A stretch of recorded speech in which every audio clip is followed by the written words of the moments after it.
Сайн бацгаана уу? Руна ТV суугта тавтай мэрэлцгаано. Өнөөдөр та бүхэндээ Хятадд гарсан нэгэн хэргийг ярих гад бэлтгэлээ.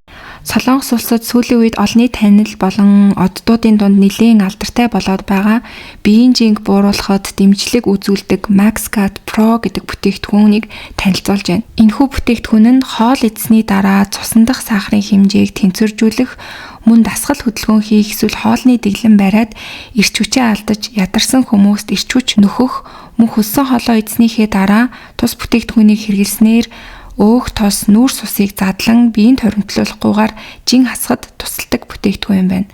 Та бүхэн бүтээгдэхүүний талаар орц найрлага, дэлгэрэнгүй мэдээллийг нь бүтээгдэхүүний Facebook болон Instagram хуудаснаас нь авч болох юм. 2012 оны 4 сарын 8-ны үүрээр Хятадын Нанжин хотын цагдаагийн газарт нэгэн эрэгтэй хүнээс дуудлага ирдэг. Тэр хүн би зээгээ харж байгаа юм аа. Зээгийн маань ээж огт холбоо барихгүй байна. Маш их санаа зовж байна гэж мэдэгддэг. Сурггүй болсон хүн нь 32 настай эмэгтэй Ли Чүмэй гэдэг эмэгтэй байсан. Тэр ойролцоо хувцсны дэлгүүр ажиллаулдаг байсан бөгөөд өдөр тутмын амьдрал нь маш тогтмол хэвшмэл байсан. Орой дэлгүүрээ хагаад хамаатны даа үлдээсэн хүүхдээ авч гэртээ хардаг байсан. Гэвч тэр өдөр тэр хүүхдээ авах гэж ирээгүй, бүр шүн дунд өнгөрсөн ч ямар ч холбоо барихгүй, утас нь унтраастай байсан учраас энэхүү цагдаад дуудлага ирсэн байсан. Дуудлага хүлээн авсны дараа цагдаа нар хамгийн түрүүнд Лигийн ажиллаулдаг хувцсны дэлгүүрт очиод тэд нэг л эвгүй зүйл байгааг шууд мэдэрдэг. Дэлгүүрийн хаалга түгжээгүй байсан. Дотгошоо ороод үзэхэд кассан дах мөнгө хэвээрээ бараа бүтээгдэхүүн нь чимэх цэгцтэй юу ч алдагдаагүй. Өөрөөр хэлбэл дэлгүүрийн эзэн Ли Чүмэй хаалгаач хойжлохгүйгээр дэлгүүрээсээ алга болсон байсан гэсэн үг. Ли Чүмэйг товч танилцуулбал тэр 10 жилийн өмнө салалтын хүнд үеийг туулсны дараа охиноо дагуулan төрлөх нутгаасаа явж Нанчан хотод ирсэн. Маш хөдөлмөрч амьдралын төлөө тэмцдэг эмэгтэй байсан бөгөөд охиноо тижээхийн тулд маш их хичээж өөрийн хүчээр амжилтанд хүрэн үнэлэгдэж эхэлж байсан. Түүний ажиллаулдаг хувцсны дэлгүүр байрлаж байсан барилга хүртэл өөрийнх нь өмч байсан. Бизнес нь тогтвортой, орлого нь хэвийн, амьдрал нь тайван байсан тул сайн дураараа алга болно гэдэг нь бол боломжгүй харагдаж байсан. Иймээс цагдаа нар маргааш өглөөн нь түүний хөдөлгөөнийг мөрдөж эхлэн ойролцоох CCTV бичлэгүүдийг шалгаж үзэхэд Ли Чүмэй сурггүй болсон өдрийнхөө өглөөний 11 цаг 30 минутын үед тэр дэлгүүрээсээ гарч ойролцоох 150 метрийн зайд байрлах зочид буудал руу орж байгаа нь харагддаг. Буудалд ороод Ли Чүмэй лоббид нь сууж хин нэгнийг хүлээж байгаа нь харагдан удалгүй урт үстэй албаны хувцастай залуу эмэгтэй ирж тэд хэсэг хугацаанд юм яриад сууцгаадаг. Тэр эмэгтэй Лид янз бүрийн бичиг баримт үзүүлж ямар нэгэн зүйлийг тайлбарлаж байгаа нь нэлээд бизнес маягийн уулзалт шиг харагдаж байсан. Удалгүй Ли тэр эмэгтэйг даган босож чочид буудлын 8607 дугаар өрөө рүү хамтдаа явж орцгоодог. Яагаад заавал өрөөнд хамт орсон нь ойлгомжгүй. Цаг хугацаа өнгөрч оройны 8 цагийн орчим тэр залуу эмэгтэй анх удаа харагдаж буюу нэг өөр эрэгтэйтэй хамт буудлын өрөөнөөс гарч ирдэг. Гэвч Ли Чүмэй тэдэнтэй хамт байгаагүй.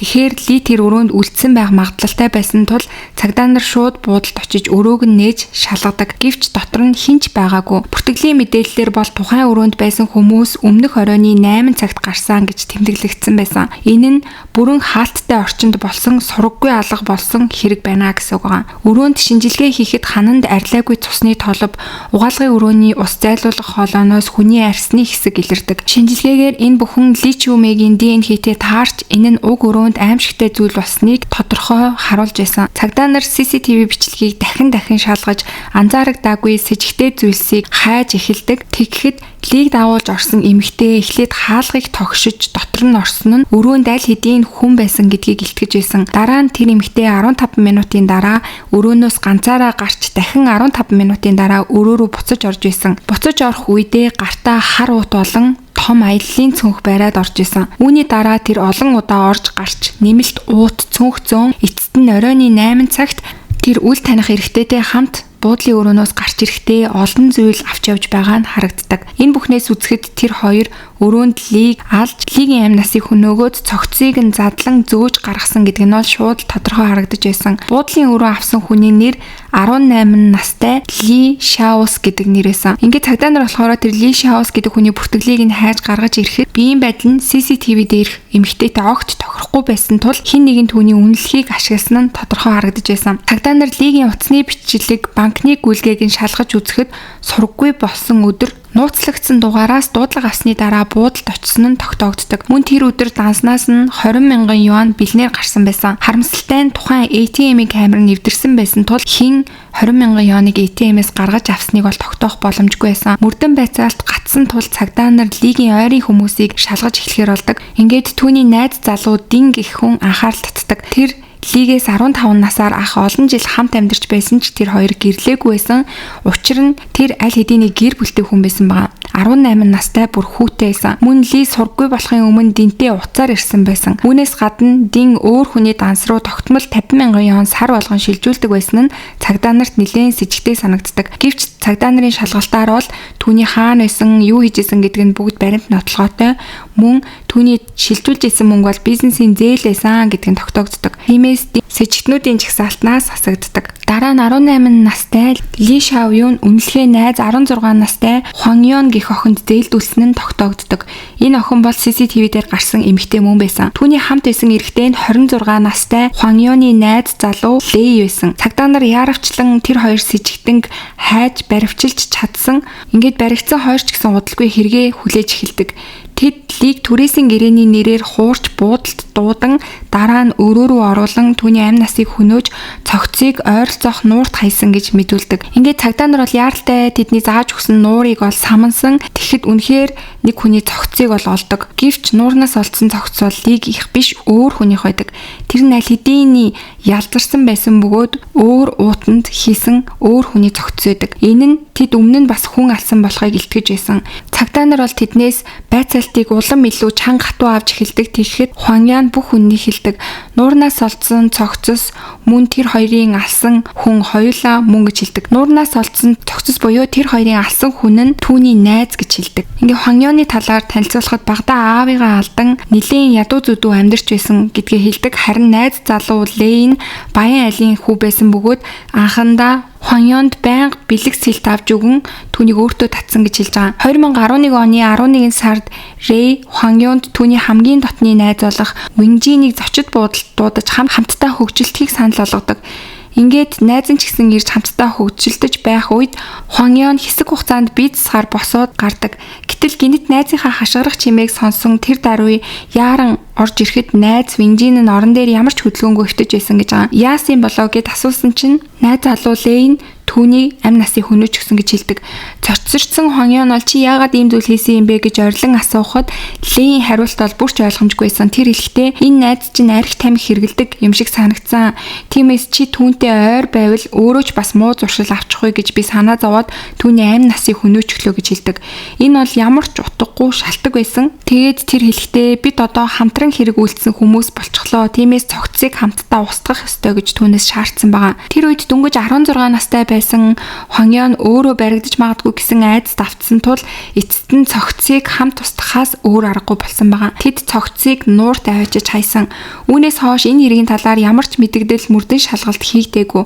Учир нь Винжин гэрээсээ гарч явсан ор сургаггүй байнга алга болдог охин байсан учраас гэрийнхэн нь түүний талаар бол алга болсон гэсэн хайлтыг ерөөсөө хийгээгүй, цагдаад хандаагүй байсан. Ийм учраас энэ хэрэг чимээгүйхэн дарагдсан. Ингээд эхний алга болсноос хэдхэн сарын дараа буюу 2012 оны эхээр гинтл Лэй Хуанлянтай биш харин өмнө нь 7 жилийн турш үерхэж байсан найз бүсгүйтэйгээ хурмаа хийцгээдэг. Өөрөөр хэлбэл Лэй Хуан Яныг зүгээр л хоёр дахь найз бүсгүйгээ болгож давхар харилцаатай байсан бөгөөд гэрлэх хүн нь тусдаа өөр байсан гэсэн үг байгаа. Тэр маш баян айлын хүүхэд байсан тул гэртээ их хэмжээний бэлэн мөнгөтэй маш тансаг амьдралтай байсан. Харин ийм баян тансаг амьдралтай байсан залуу яагаад хохирогч Лигийн амь насыг хөнөөсөн бэ гэдэг талаар хэлэхдээ шалтгаан нь бас үнэхээр утгагүй байсан. Лэй баян айлын хүүхэд байсан тул насанд хүрсэн ч ажил хийх сонирхолгүй. Эцэг эхийнхээ мөнгөөр амьдардаг байсан.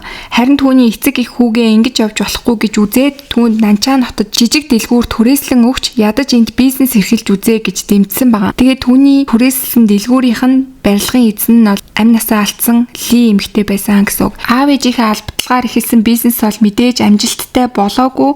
Лэй хэдхэн сарын дотор их хэмжээний алдагдлалд орж бүрэн дампуурч эхэлсэн. Тэгээд тэр бүхнээс залхаж бүгдийг хаямаар байна гэж шийдсэн. Ингээд гинтл Нөгөө түрээслэгч эмэгтэй болох лидер очиж түрээсийн гэрээг цуцлахыг шаардаж барьцаанд өгсөн 20,000 йоныг буцааж өгөхийг хүсдэг. Мэдээж Ли бол татгалцсан. Учир нь энэ бол албан ёсны гэрээ эсэн. Гэрээний дагуу бол ийм нөхцөл ерөөсөй байгаагүй. Тэгээ тухайн үед болохоор Легийн хувьд бол маш баян байсан учраас энэ мөнгө бол тийм ч их мөнгө санагдаагүй учраас зүгээр л тэр мөнгө авахгүй хаяад яваад өгсөн байгаа. Ингээд үүнээс хойш бол цаг хугацаа өнгөрч гэрээний хугацаа ч дууссан. 1 жилийн дараа Лей санамсаргүйгээр хуучин дэлгүүрийнхээ урдуур явж өнгөрөхдөө дэлгүүрийг дахин түрээслэх зар тавигдсан байгааг хардаг. Гэвч энэ үед Лейгийн дотор бол гинтл уур хилнэнд буцалж яагаад эднийх миний мөнгийг буцааж өгөөгүй юм бэ гэж дахин бодож эхэлсэн. Удалгүй тэр Хуаньяныг ашиглан дэлгүүр түрээслэх гэж байгаа хүн шиг харагдуулан Литэй уулзулсан байгаа. Юу ч мэдээгүй Ли шин түрээслэгч ирлээ гэж бодон яаран зочид буудлын руу очсон. Тэр өдөр Хуаньянтай уулзсан Ли лоббид хэсэг ярилцсны дараа чухал бичиг баримтаа өрөөнд үлдээч гисэн байна гэсэн шалтгаанаар 8607 тоот өрөөнд түүнийг дагуулж очсон байгаа. Энэ бол Лиг өрхөнд оруулах төлөвлөгөө байсан. Өрөөнд Ли аль хэдийн хүлээж байсан.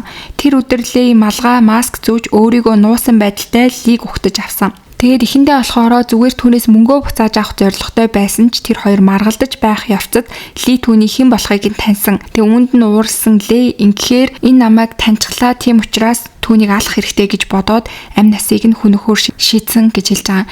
Тэр өрөөнд Лиг харгасаар алж дараа нь Хуаньянд цүнх авчир гэж тушаасан. Ингээд цогцыг Хуаньяны авчирсан цүнхнүүдэд хийж өмнөхтэй адил нуур тавиачиж хайсан. Энэ нь бол түүний хийсэн 2 дахь хүн амны хэрэг байсан байгаа. Дараа нь тухайн нуурнаас бол Лигийн цогцос олдсон. За ингээд бүх хэрэгээ хүлээж бүх зүйл тодорхой болсны дараа 2013 оны 5 сард шүүх хурал болсон. Дунд шатны ардын шүүх Лейд цаазаар авах ял оноосон.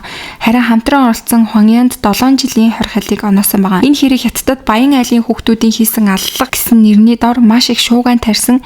Легийн эцэг их хүүгийнхээ хүссэн бүхнийг биелүүлдэг байсан. Тэр ямар ч асуудал гаргасан, ямар ч хэрэг хийсэн эцэг их нь бүгдийг мөнгөөр шийддэг байсан байгаа. Гэвч энэ удаад бол мэдээж 2-2 хүний амь насыг хөнөөсөн хүүгээ бол хичнээн мөнгөтэй байгаад ч шоронгоос тэр хоёр бол суллаж авч чадахгүй.